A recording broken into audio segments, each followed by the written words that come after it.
At some point in time, before you graduate, you'll be required to write a research proposal. Regardless of whether you enjoy or dislike the entire writing process, you must pass through this essential step. Almost all of your research projects in the universities, colleges, and postgraduate will start with a vital step known as the research proposal. One of the primary objectives of a research proposal is to create a work plan and an outline for describing when, how, why, and what will be based on the actual research. For those students wondering how to start their research proposals, this video is meant for you. Before we go any further, welcome to Peachy Essays channel.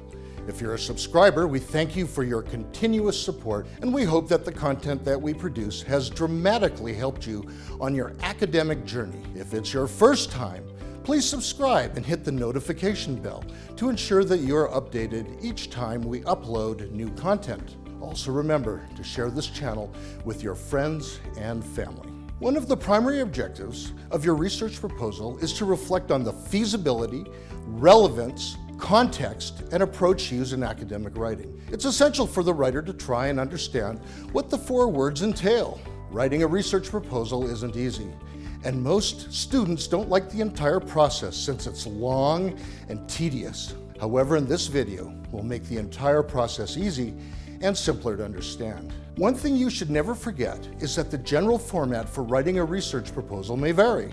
However, there are common elements that should be contained in all research proposals. For instance, all research proposals should have a title page, the introduction section, the literature review, the research design utilized, and the conclusion.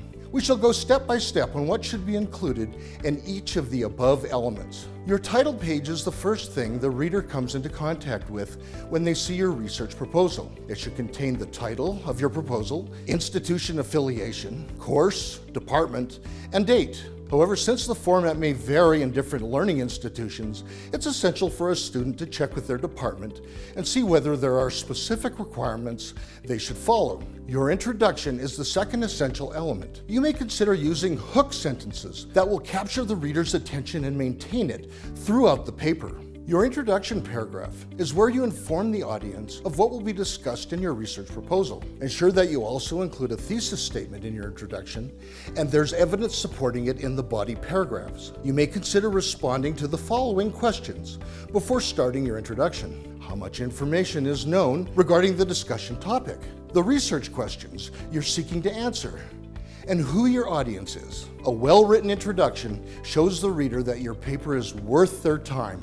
The third element is the literature review, which contains analyzed information from different sources regarding a particular topic or subject. A well-written literature review shows that the writer has a good understanding of their discussion topic. Also, in the literature review, the researcher analyzes what's known pertaining to a specific subject and the possible research gaps that should be utilized. In the methodology section, the writer should describe the approach they'll utilize and the different steps they'll take to respond to the research questions. In this section, you should discuss the type of research utilized, whether it's qualitative or quantitative, secondary or primary. You may also consider including some of the foreseeable challenges in terms of finances, time, and other resources. All academic papers must have a reference list with sources that are well cited. If you want to write a top-notch paper, you should keep track of all your sources from start to finish. Most importantly, based on the writer's schedule, they may have to create a budget and a timeline, which will show whether the research proposal is feasible and the finances that will be spent. Finally, similar to other research papers, you must take your time to edit and proofread your paper. Other times, you may need plagiarism checker tools to assure that your work is plagiarism-free. When it comes to the question of how long your research proposal should be, different lecturers and institutions have different requirements. Therefore, it's essential that you seek clarification from your tutor.